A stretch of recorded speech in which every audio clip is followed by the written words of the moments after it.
안녕하세요. 오늘의 말씀지기 박철수 간사입니다. 본격적으로 겨울방학이 시작되었습니다. 신년과 방학을 맞아 저마다 계획과 목표가 있을 것입니다. 하나님 앞에 끊임없이 도전하는 여러분들이 되길 축복합니다.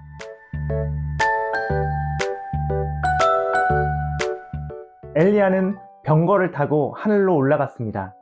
엘리사는 올라가는 엘리야를 보며 당황해서 내 아버지여, 내 아버지여 하며 엘리야를 찾습니다. 뭐 잊어버린 것이 없냐는 듯 엘리사는 엘리야를 애타게 불렀지만 엘리야를 태우고 있는 병거와 마병은 하늘로 올라가 보이지 않게 되었습니다. 엘리사가 당황한 이유는 무엇이었을까요? 아마 그는 아직 자기에게 능력이 없다고 생각했던 것 같습니다. 옛날 무협 영화를 보면 무공을 전수받을 때 손을 대고 내공을 전수한다든지 몸 안에 뭔가 채워지는 그런 느낌이 든다든지 해야 하는데 아무런 행동이나 몸에 특별한 느낌도 없이 엘리야가 하늘로 올라가 버렸기 때문입니다. 엘리사에게 능력이 없었나요? 이미 있었습니다.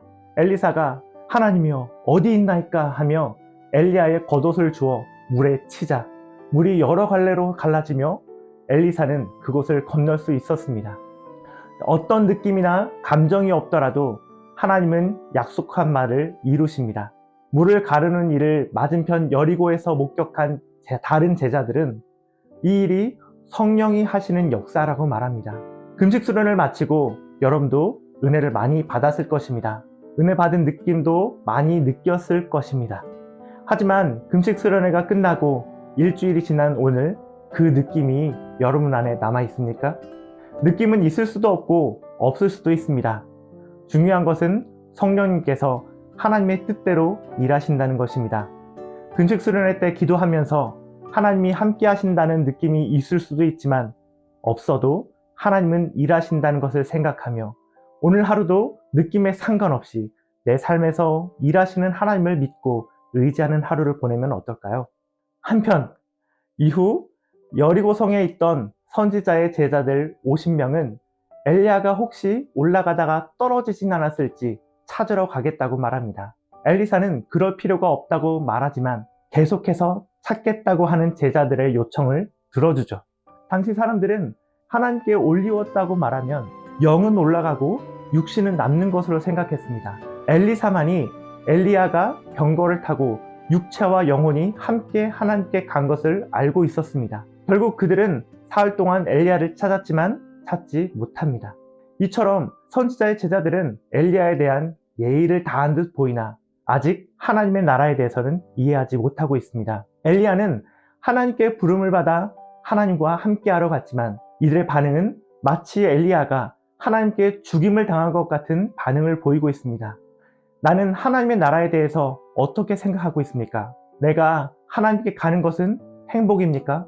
죽임을 당한 불행입니까? 우리의 가치가 땅에 있는 것에서 멈추지 않고 천성을 향하기를 바랍니다. 이후 엘리사가 소금으로 물을 정화하는 사건이 그려집니다. 소금은 양념을 하기도 하지만 정결하게 하는 데도 쓰입니다. 소독을 하는 데도 쓰이고 저주를 하는 데도 쓰이기도 합니다.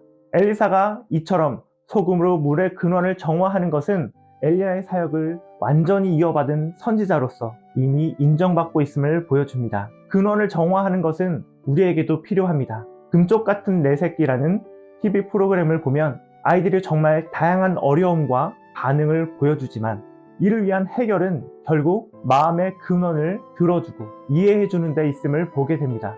우리 삶에 여러 문제가 있을 수도 있지만 정화되어야 하는 마음의 근원은 무엇일까요? 바로 하나님과 동행하는 것이 아닐까요? 하나님과 동행하며 마음의 근원을 바라보고 내 마음이 향하는 곳은 어디일지 생각해보는 우리가 되었으면 좋겠습니다. 이후에 베델로 간 엘리사는 젊은 아이들로부터 대머리라고 놀림을 받습니다. 이에 엘리사는 분노하고 암곰을 불러내서 이 아이들을 죽이는 충격적인 장면이 나옵니다. 아니, 애들이 모르고 그럴 수도 있지 대머리라고 했다고 죽인다고? 엘리사가 곧 너무한 거 아니요? 라고 생각해 볼 수도 있을 것 같습니다. 23절에 아이라고 말하는 나하르라고 하는 이 히브리어는 갓 태어난 아이부터 30세의 청년에 이르기까지 두루 쓰이는 단어입니다. 이 아이들의 구체적인 나이는 알 수 없으나 선지자인 엘리사를 노골적으로 조롱하는 정도라면 어린아이보다는 젊은 청년쯤으로 봐야 한다고 합니다. 원래 이스라엘 백성들은 율법의 가르침을 어렸을 때부터 받습니다. 그래서 하나님의 사자인 선지자를 존경해야 합니다. 율법을 가르치는 선지자를 마땅히 존경해야 할 젊은 청년들이 선지자를 조롱하는 것. 베델이라는 장소가 여로보암의 우상 숭배가 시작된 곳이라는 것, 그리고 죽은 이의 숫자가 42명이나 되는 점을 보면 이들 몇 명이 철이 없다라고 하기보다 대다수의 사람들이 하나님에게서 떠나 있고 우상을 숭배하면서 하나님의 권위에 도전하는 태도를 보인 것이라고 볼 수 있습니다.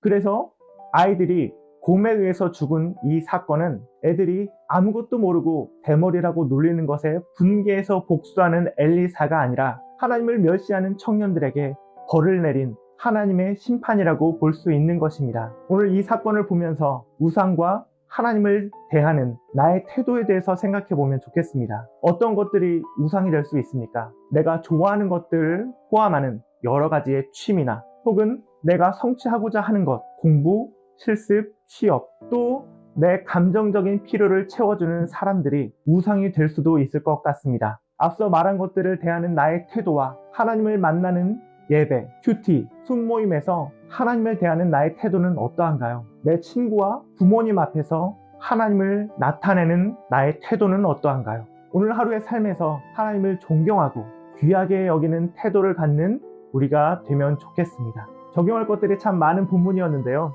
여러 가지를 다 잡으려고 하기보다 한두 가지라도 확실하게 잡아서 그야말로 하나님께서 예비하신 풍성한 하루 보내시는 풍삼 독자 여러분 되시기를 소망합니다.